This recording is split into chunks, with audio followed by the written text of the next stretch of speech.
ఇది విను అన్నా.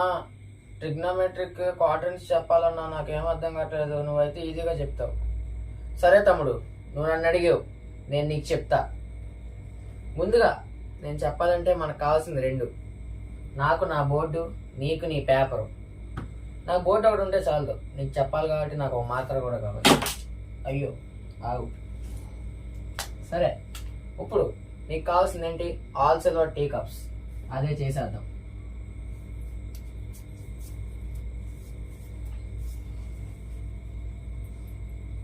నేను హెడ్డింగ్ ఎలా పెట్టానో నువ్వు హెడ్డింగ్ అలా నీ పేపర్లో నువ్వు పెట్టుకో.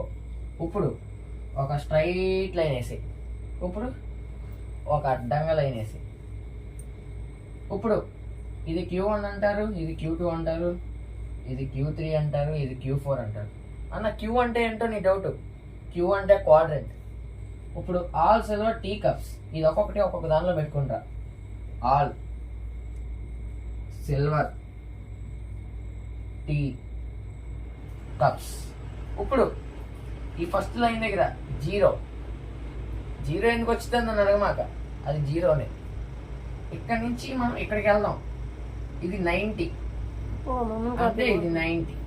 ఇక్కడికి ఒక 90 కలుపు. స్ట్రైట్ లైన్ ఎలా తీసుకున్నా 180. ఈ 180కి ఇంకో 90 కలుపు, 270. ఈ 270కి ఇంకో 90 కలుపు, 360. నీకు ఇంకో డౌట్ వచ్చి ఉంటుంది, ఏంటి ఇక్కడ రెండు రాసావు, అన్ని చోట్ల ఒకటే రాసావు. కానీ ఇక్కడ ఏది రాసినా ఒకటే. నువ్వు ఇదనుకో రెండు రాసావు అందుకే నీకోసం. ఇప్పుడు ఆల్ అంటే ఏంటి? ఇప్పుడు మనం నేర్చుకుంటున్న ట్రిగ్నోమెట్రిక్ రేషియోస్. అవన్నీ ఉన్నాయి, 6 ఉన్నాయి. 6 ఏంటి? Sine, cos, tan, cot, secant, cosecant. ఇవన్నీ ఏమవుతాయి? పాజిటివ్ అవుతాయి. తర్వాత సిల్వర్లో ఫస్ట్ లెటర్ ఏంటి? ఎస్ అంటే ఇందులో ఏమొస్తుంది మనకి? సైన్ వాళ్ళు చెల్లెవరు? కొసెకెంట్. ఈ రెండే పాజిటివ్. ఇవి కాక ఇంకెన్నో ఉన్నాయి, ఇంకో 4 ఉన్నాయి. ఆ 4 నెగిటివ్. ఇప్పుడు మూడో దానిలోకి వెళ్దాం. ఇక్కడ టీ అంటే మనకి ఎవడు ఉన్నాడు? టాన్ ఉన్నాడు. టాన్ వాళ్ళ తమ్ముడు ఎవడు? కాట్. వీళ్ళిద్దరే పాజిటివ్, మిగతా నలుగురు నెగిటివ్. ఇప్పుడు 4వ దానిలోకి వెళ్దాం.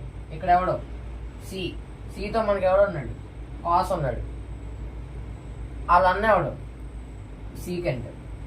వీళ్ళిద్దరే పాజిటివ్ ఇందులో.